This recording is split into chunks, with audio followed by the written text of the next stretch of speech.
Hello, humans. Happy Saturday to you. Welcome back to Ellie 2.0 radio and podcast. Listening to me, moi, Ellie Krug.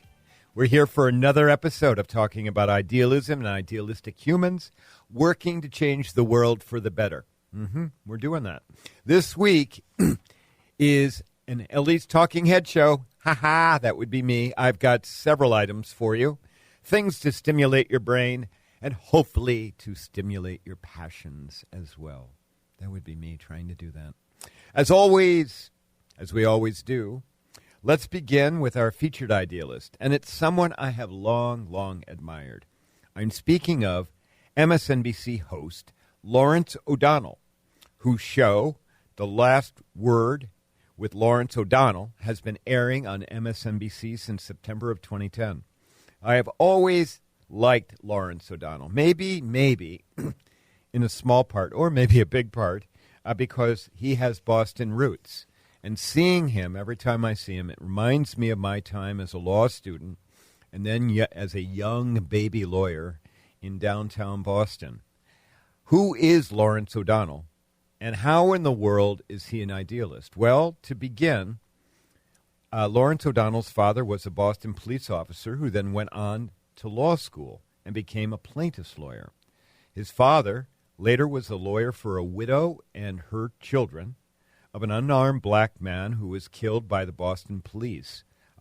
History by being the first case ever where Boston police paid out money. A jury awarded the widow and the children, because of great representation by Lawrence O'Donnell's father, they awarded the family $800,000.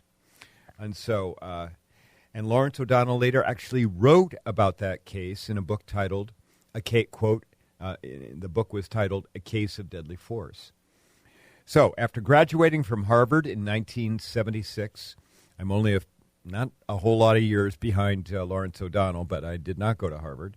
O'Donnell was a writer, so he was a writer for about 12 years or so, until 1989, when he became a legislative aide to one of the great liberals, one of the greatest liberals of all time, Senator Daniel Patrick Moynihan of New York. While in that role of legislative aide, Lawrence O'Donnell was the staff director of two different Senate committees, one on environment and public works and the other on finance. So, I mean, you've got this guy, he's a writer by trade. He gets involved in politics, working for one of the greats, literally. And he gets to be like the lead, the legislative lead for two senatorial committees. Smart guy, very able person. After his role as legislative aide ended, O'Donnell then got into writing for television. For 7 years, he wrote or produced more than 100 episodes of the TV drama The West Wing. You remember that? I mean, that was a really great show. He also had some minor acting roles, including being on the HBO show Big Love. That was a show about a modern-day polygamous family in Utah. In 2009, Lawrence O'Donnell began to appear on political TV, starting as a regular contributor to Morning Joe, one of my very favorite shows with Joe Scarborough, and now Mika, although I'm hearing of late that Joe and Mika may not be getting along entirely. And he then started subbing for Keith Olbermann. Longtime liberals, okay, you may remember Keith Olbermann. He had this raucous show on MSNBC, and it was with my youngest daughter who was living with me at the time. It was one of our favorite activities was to eat dinner while watching Keith Olbermann and his Worst Person of the World. Worst Person of the World Day. I mean, he did it every day. And so Lawrence O'Donnell started subbing for Keith Olbermann. And that's when I first caught Lawrence O'Donnell. That's, and that was back in Iowa. That was pre-gender transition. We were talking a whole gender ago. And then in 2010, Lawrence O'Donnell snagged his regular spot on the MSNBC network. As I said, it's titled and continues to run Last Word with Lawrence O'Donnell. I just love how he always has a slightly different take on the political issues or actors of the day. So he's coming on after, I've already heard from, Chris Matthews, and maybe after I've heard from Rachel Maddow, and some other people. So Lawrence O'Donnell's like coming on at the end of all of that. But he's always got a pretty good take. Politically, Lawrence O'Donnell describes himself as a, quote, practical European socialist, distancing himself from progressivism. He has said of himself, I am not a progressive. I am not a liberal, who is so afraid of the word that I had to change my name to progressive. Liberals amuse me. I am a socialist. I live to the extreme left of you mere liberals. He then went on to say, I have been calling myself a socialist ever since I first read the definition of socialism in the first economics class I took in college. I love it. He just puts it out there and just like, that's what I am. And by the way, we do have socialism in America. For those of you who are getting Social Security or Medicare right now, or Medicaid, just saying. One of the things I love about Lawrence O'Donnell is he's not afraid to speak the truth. And his feistiness, oh my goodness, sometimes has gotten him in trouble. Here's him lambasting his own profession, okay? Media journalists, the media, and even MSNBC for how they have been covering Donald Trump in this election. Brett, if you could go play the clip, please. Well, it was 2016 all over again today. Donald Trump spoke at his home in Florida for over an hour, and all of the cable news networks, including this one, carried it live, just like they all did repeatedly in 2016. It would be hard to find a sentence in what Donald Trump said today that did not include at least one lie. Some of the networks tried to play catch-up with fact-checking after Donald Trump finished speaking, but that, of course, is way too late and utterly useless. No network even attempted to fact-check every lie Donald Trump told. Every network has the capacity, especially with these wide screens we now have at home, to run a live scroll at the side of the screen, fact-checking many of Donald Trump's lies. Not all of them, that would be impossible, but many of them as he speaks. For example, when Donald Trump said, quote, Kamala Harris is not smart enough to do a news conference, the networks could have simply put on the side of the screen, Kamala Harris is a graduate of Howard University and University of California Hastings College of Law. Of course, Donald Trump proved once again today that he is not smart enough to do a news conference by saying something that was provably false in every response he gave to every single question. Most of those were knowing lies by Donald Trump. But many of the falsehoods Donald Trump spread today in his responses came from that vast well of stupidity that takes up most of his brain. The stupidest person who has ever won a nomination for president stood there in front of those reporters and said his opponent isn't smart enough to do what he was failing at right in front of those reporters.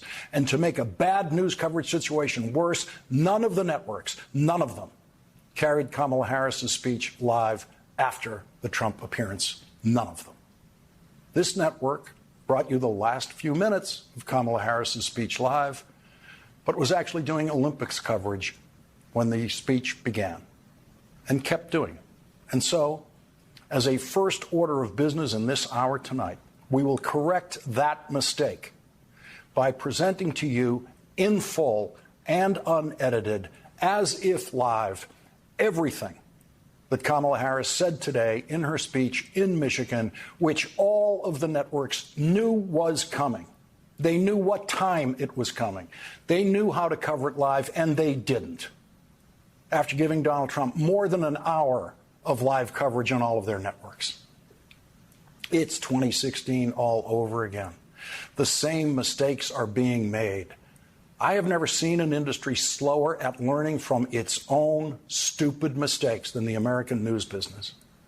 And you cannot expect them in the next 89 days to figure out what they haven't been able to figure out in 9 years, how to cover a Trump for president campaign. Like I said, feisty. He's not afraid to say what he wants to say. And I love it. I love it about him.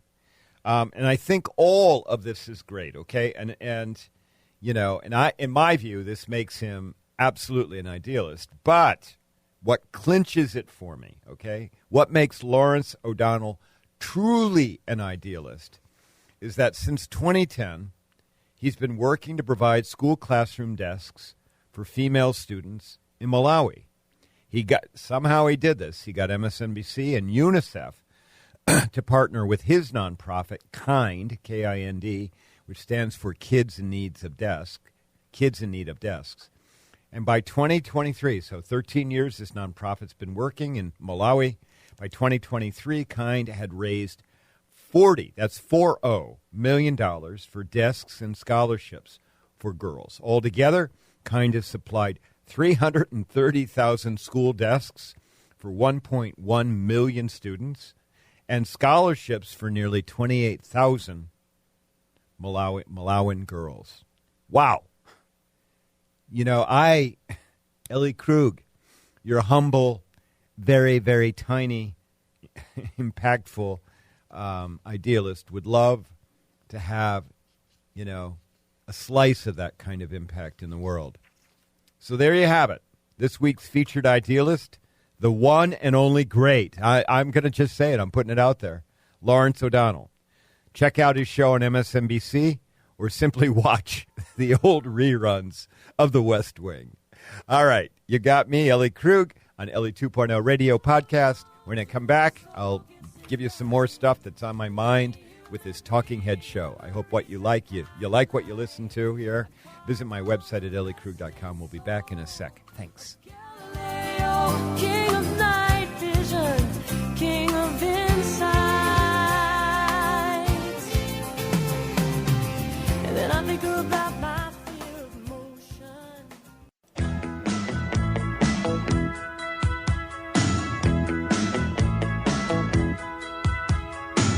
And she was lying in the grass. And we're back. Ellie 2.0 Radio.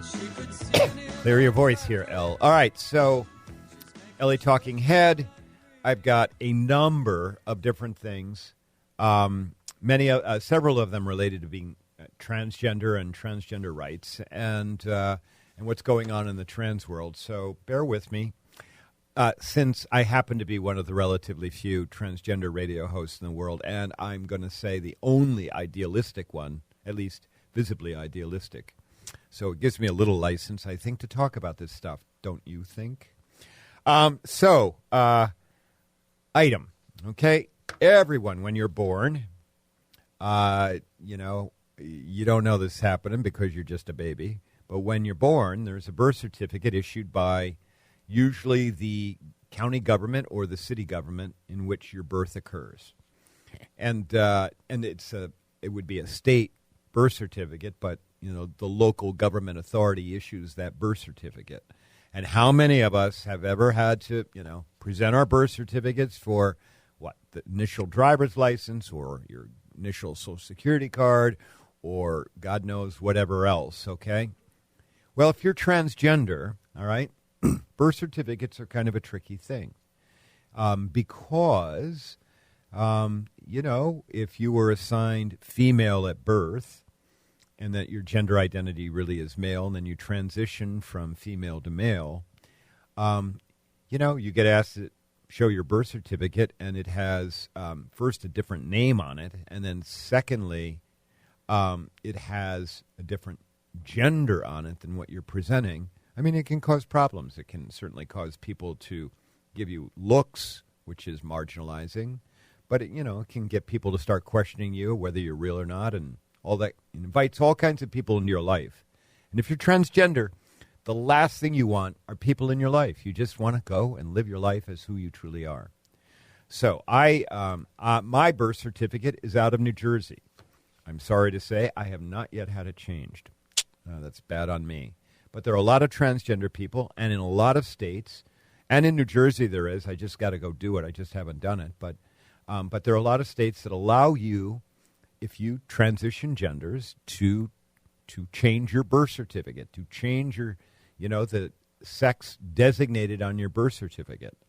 And that's important for the reasons I just added. You transition genders, you get your birth certificate changed, boom, nobody's ever going to question. Nobody's going to question who you truly are, what gender it is that you're identifying with.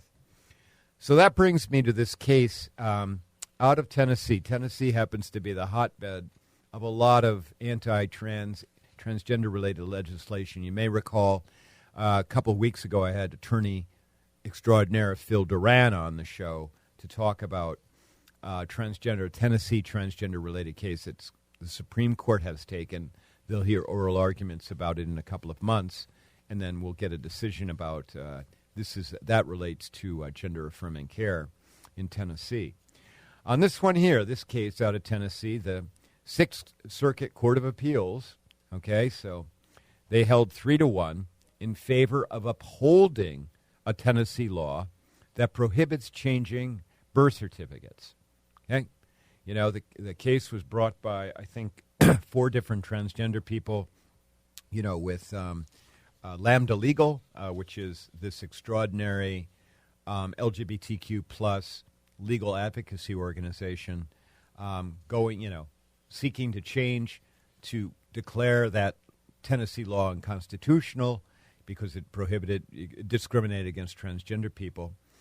Tennessee, of course, fought that, and now the Federal Sixth Circuit Court of Appeals has sided with Tennessee, saying that no, the law does not discriminate against transgender people. The problem here, I think, for Lambda Legal is that this law in Tennessee that says you can't change your birth certificate except for like a Scribner error, like there's a typo on it or something like that, that law is 50 years old. It predates, sort of the emergence of transgender people in society, and I think Lambda Legal can't make the argument that the law was passed in 2012 or whatever to counter transgender people. So we'll see where that goes. Right now there are about 5 or 6 states that prohibit changing your birth certificate. And so if you're transgender in one of those states and you transition genders, you're kind of out of luck. You really are, because you're not going to get your birth certificate changed to conform to who you truly are. All right, that's one challenge that transgender people have to face. Second challenge is a case out of good old here in Minneapolis.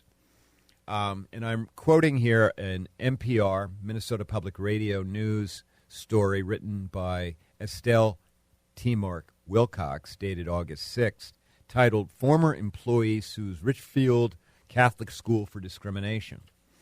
And here's the story. Let's see, the Academy of Holy Angels in Richfield, Minnesota, which is a inner ring suburb of the Twin Cities, had hired a school librarian to work at the library. Now, this school librarian happened to be Jewish, but apparently did not have to be involved with any theological things. So the Catholic school hired her, and apparently she performed well as a librarian. By the way, if you have listened to this show, I love librarians. I do. They are like near the very, very top of my list of favorite people in the whole wide world, okay? Because they are the keepers of the truth. They are the last bastion of the keepers of truth for us. At any rate, this librarian, I'm going to give you her name in a second, her contract was up for renewal, and they're like heading down the road to renew her. And then she said, well, I want you to know that I am transitioning genders. So Rayzel, R-E-Y-Z-L, Grace Mocridi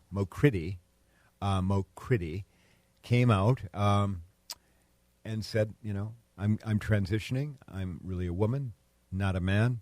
And then, lo and behold, the Academy of Holy Angels decided they weren't going to renew her contract. Now, as I'm reading this NPR story, it's sounding to me like they may have decided that they weren't going to renew her contract because somehow maybe suddenly her job had become involved with theology, okay, which, of course, she's Jewish and not Catholic. But it sure sounds also, that's pretextual. That's pretext is making up an excuse, for firing somebody for another reason, illegal reason. And so this case has been filed. Rachel Grace Mocritti is being represented by Gender Justice, which is this, Rockstar, which I've had on the show before, Rockstar LGBTQ advocacy organization that protects women and transgender people. And so we're going to see what happens. They've filed the suit. They've gone public with it. And, of course, the Academy of Holy Angels denies all liability. I guess I should, tell you that, okay? But they could not comment on the lawsuit because they said it involves a confidential personnel matter that it cannot comment on. So stay tuned. Hopefully I'll stay on track about this. And if you get my newsletter, The Ripple, I'll have a story. I'll have this NPR story in The Ripple. And with luck, The Ripple will be out next week. With luck. All right. One more transgender story, okay? I'm sorry. I just got to do this, okay? One more. The famous Harry Potter author, J.K. Rowling, who writes these delightful books. My oldest daughter fell in love with, Harry Potter.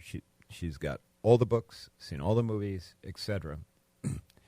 J.K. Rowling happens to be transphobic. What that means is that she discriminates, marginalizes transgender people. She does not think that transgender people are real.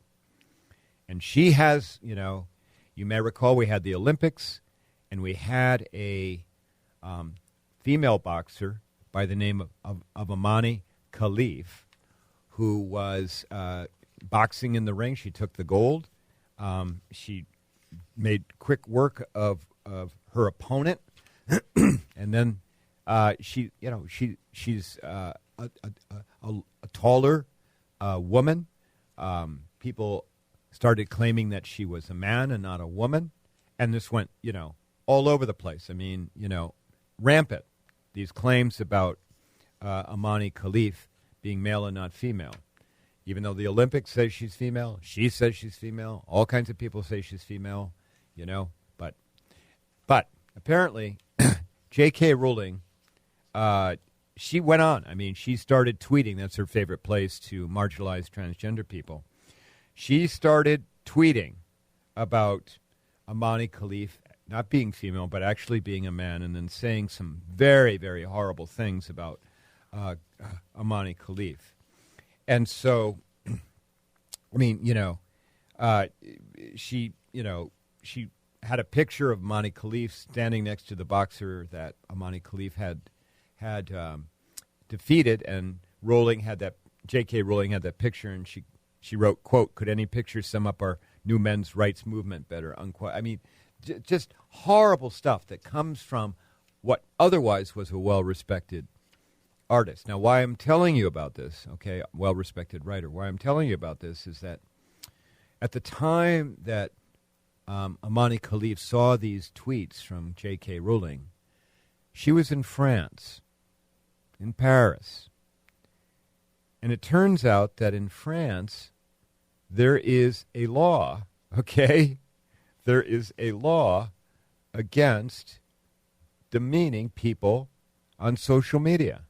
I mean, there's like a law against it. I'm reading from a story in Newsweek by, I don't even have the author here, saying that recently the French prosecuted a mob of social media users who went after somebody. They had 28 defendants in that case who got jail sentences ranging from 4 to 18 months for stuff that they were writing on social media demeaning this other person. And so Amani Khalif has now filed a lawsuit against J.K. Rowling and others for, defamation, for going after her on social media. Okay? And this is what Amani Khalif said. She said, quote, there was a lot of noise from politicians, athletes, stars, artists, Elon Musk and Donald Trump, and that hurt me a lot. I cannot describe how scared I was. This affected me. I'm not lying to you. It affected me a lot. She went on to say, it hurt a lot. I can't describe the fear I had, but thank God I was able to overcome it. Thank God all the people of Algeria and the Arab world knew Amani Khalif and with her femininity, her courage, her will. And so, the French take this stuff seriously. So we'll see what happens with that lawsuit. We'll see if France prosecutes, goes criminally prosecuted, goes after J.K. Rowling. So stay tuned. All right.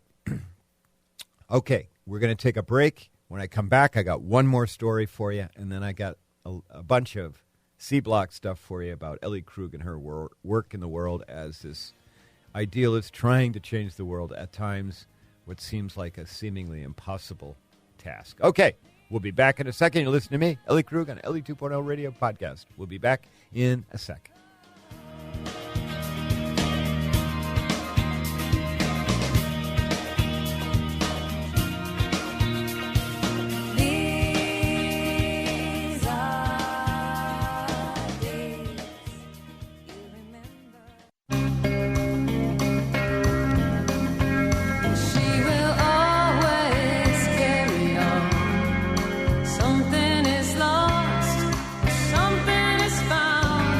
And we're back. Ellie Krug, Ellie 2.0 Radio and Podcast. Okay. You know what? I ended that last segment without doing a little editorializing, which I need to do. Okay? And that is J.K. Rowling and others like her. Who the hell are they? I mean, what makes them think that they have the right to comment on the existence of another human? I mean, really? J.K., isn't it enough you've made a gazillion dollars off of your wonderfully, wonderfully imaginative mind? And writing ability, isn't that enough? But no, you've got to go out, you and others like you, and then let's throw in all the, conservative politicians, all that, just not content to leave people alone. Just not. It's not your life. It's not affecting you. And all these people, particularly if you're transgender, I've said it already, they come into your life.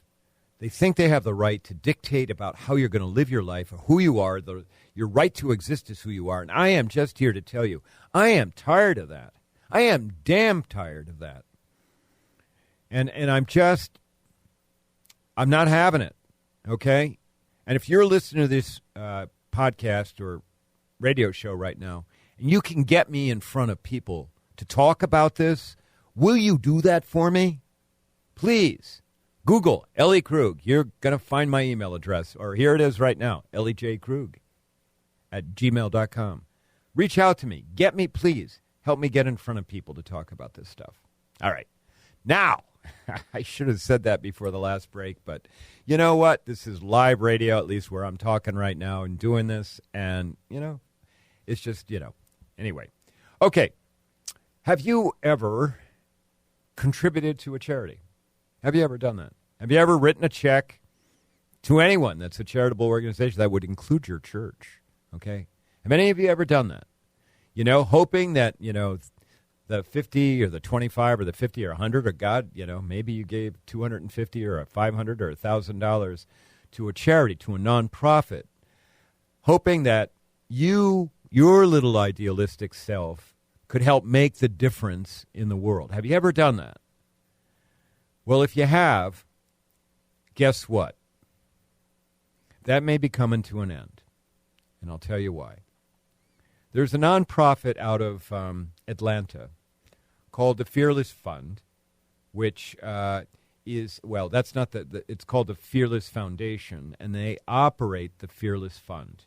It was created in 2018, and its sole purpose was to empower black women business owners. Because I will tell you, venture capitalists, by the way, J.D. Vance, failed venture capitalist, okay, but venture capitalists, people who go and invest their money in startup businesses. Do you know that black women entrepreneurs attract 0.1, not 1%, 0.1% venture capital? So the Fearless Foundation decided they're going to try and change that a little bit, and they offered 4 $20,000 awards, okay? So you had to apply for the award to black women-owned businesses to help, get them off the ground, to get them started, get them, So you had to apply as a black business owner, woman, female business owner, and the Fearless Fund, would cull through the applications and award 4 of those, make 4 of those awards. Sounds great, right? A way to lift up a community that historically, has been marginalized, right? I mean, black women, of all black women, okay? So that's until a guy named Edward Blum, who is a lawyer, right-wing conservative lawyer, and his organization, American Alliance for Equal Rights, sued Fearless Foundation over its Fearless Fund, claiming that the Fearless Foundation violated the Civil Rights Act of not 1866. And that is a law that put on the books post-Civil War to ensure that black business owners weren't discriminated against in contracts, okay? It was a law intended to protect black folks. Well, they've turned that law on their head, and they've been going around the whole country. They've been sending letters to law firms that have minority clerkship programs. They're doing everything. But this case right here, this big one, this is the big case against Fearless Foundation and its Fearless Fund. And the way they've accomplished this is they have a list of anonymous, you don't even know the name of this person, but anonymous plaintiffs who say, I'm white, I'm male, I really would like to have been able to apply for this money, and I feel discriminated against. I'm not kidding you, all right? It sounds crazy. It does. But recently, the 11th Circuit Court of Appeals enjoined, that means, legally stopped, okay, the Fearless Foundation from operating the Fearless Fund. This is a case that's going to go up to the Supreme Court. And if they win, if Edward Blum and the American Alliance for Equal Rights wins on this case, it will change entirely the landscape of charitable giving in America. It will. Because you have all kinds of nonprofits that want to give money to, to other nnonprofits that are focusing on, historically marginalized communities, the Latino community, the black community, whatever. They want to help scholarships for black kids, for Latina kids to get them, a leg up. Native Americans, we can go through the whole list, okay? These are charities targeting these groups to help change and erase the vestiges of white supremacy in America and capitalism as well, okay? Because we know who wins in a white capitalist world. It's men, Christian, okay? Straight people. That's what it does. And so, and by the way, here's a statistic. 60% of households donate to charities, right? The vast majority of Republicans do that, okay? And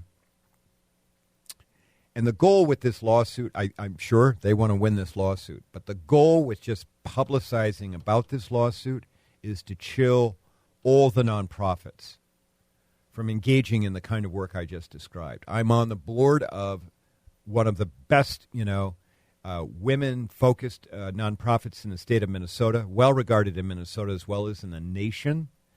And I've been keeping them apprised of this. They're concerned. I sat with on the board of another nonprofit recently. I'm on multiple nonprofit boards, and we talked about this, the concern about how it would impact their work, their focus of their work. And so it's chilling. I mean, people are just pulling back. I mean, organizations like, oh, my God, I don't know if we can do this. And in the end, what is that? That's going to be an impact on the people that need the money the most. So what happens to those black women business owners? They don't get the money. They don't. So what happens to their businesses? You tell me. All right, I will keep you apprised of this case in particular. All right, I've got 7 minutes to give you my C block right now. Are you, earlier in the show I said, Lawrence O'Donnell's kind of feisty and all that stuff. Am I sounding kind of feisty? I don't know. Maybe. I don't know. But get me in front of an audience, will you please? Will you do that? Where I can talk about this stuff and get people energized. Please. Not that I think I'm anybody great, but I think I can talk a bit. All right. Here's the hodgepodge of Ellie Krug C Block. First of all, Carver County Pride, I'm just reminding you again, okay, August 31st, starting at 11, going until 8 at night at the Carver County Fairgrounds in Waconia, Minnesota. Please come. No cost for admission. It looks like they're trying to do on-site parking. I am no longer on the board of Carver County Pride. I have left the board, but I'm going to go and I'll still volunteer there. So by all means, you go. Okay. I'm no longer on that board, and that's a long story, and I don't want to get into it. Okay. All right. Then Thursday, I should say, we're taping this show. Thursday, I did gray area thinking at the Minnesota Arboretum to all of their staff. I love the Arboretum. I don't know if you've ever been to the Arboretum, but it is a lovely, beautiful place of flowers and trees and grasses. We're talking hundreds of acres. You can drive. They got like a train you can go through. It's like on wheels, not on rails. It's just a lovely, lovely, lovely place. And it's filled with people who love plants, who plant plants, who care for the plants. And you know what? I just loved giving them gray area thinking. And there's a part of gray area thinking where, the first part of the workshop is about how others group and label us. And the second part is how we group and label ourselves. And for that, I put signs representing various identities on the walls, and I have a number of prompts, and people go stand by those various identities in response to the prompts. One of the prompts is the identity that others use against me, or group and label me for. And one of the participants, talked about how he had lived somewhere and how next door to him was a lawyer, and they were getting to know each other, and, he moved in and the lawyer says, I'm a lawyer, I do this. And then he asks, well, what do you do? And this person yesterday sharing the story said, well, I'm a gardener. And then the person yesterday related that the lawyer immediately said, oh, my God, my parents would have killed me if I'd done that. And the person yesterday said that it made him feel like crap, made him feel small when he heard that from the lawyer. Now, I'm sure the lawyer wasn't trying to intentionally marginalize him, but it proved my point that we can make anybody other over anything. And frankly, I hold gardeners, people who work with plants, in exceedingly high regard. I do. Because they're taking care of living things. Plants are living things. They are. I think there's a whole lot more going on with plants than what we really know. And so the workshop, Gray Area Thinking, was well received by we had about 70 people there. And some people online, but a lot of people live in the room. And, I told them going in, the workshop's not what you expect. It's something different. And at the end, what did I hear? People coming up to me saying, Ellie, I thought it was going to be something different than what it really was. It's a whole lot better than what I thought it was going to be. So there you go. Now, hearing that kind of stuff makes me, Ellie Krug, okay, the idealist, feel good. It's not about stroking my ego. No. I'm all right. I'm relatively okay as Ellie Krug. What it does is it tells me that maybe, just maybe, I help change some perspective about how we treat people who are different or other. And that's the whole key, isn't it? Don't we all want to matter? Don't we all want to feel that we have value, that we're worthy? Don't we all want that?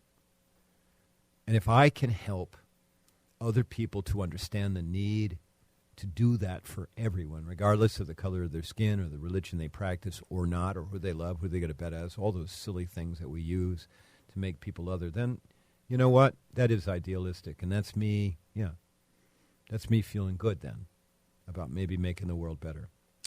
All right, let's see. We've got back to school coming up. Okay, I'm on the Eastern Carver County School Boards, although this radio show podcast is separate from my role as school board member. But we've got school board elections coming up. You may recall I got elected in the fall of 2022 at a time when there were 12 candidates vying for 4 seats. 2 of those 12 were incumbents, so it really meant there were 10 candidates vying for 4 seats, for 2 seats, excuse me. And this year at my school board, we got 5 candidates vying for 3 seats. So the odds, 2 of them are incumbents, so maybe we have 3, vying for 1 seat. So, the odds are better on this election than they were when I was. So stay tuned. We'll see what happens with those candidates. Okay, and then, all right, my book, Being Ellen, is out there. I put it out to beta readers. I've gotten back my last beta reader report. Hands down, every beta reader really, really, really likes the book, The most recent beta reader told me that it inspired her, that it just inspired her with my story, and it just made me feel so good to hear those words. So I'm in communication, possibly with a company about getting my book published. We'll see. But the book will be out. By hook or by crook, this book will be out June of next year, by Pride of next year. So stay tuned. Okay. All right. That's it for a show, Talking Head Show. Next week, it's going to be a Best of Ellie because it's Labor Day weekend and the station shuts down. A big thanks to my producer, Brett Johnson, for always being there for me. And you, my listeners, I've given you a shout-out a couple of times. Get me in front of audiences, please. I will come, okay? And in the meantime, between now and when you hear my voice next, will you do me a favor? You know what's coming, right? Will you do me a favor? Will you go out and do something, even a little thing, to make the world better? Will you do that for me? Okay. Ellie Krug, over and out. Bye-bye.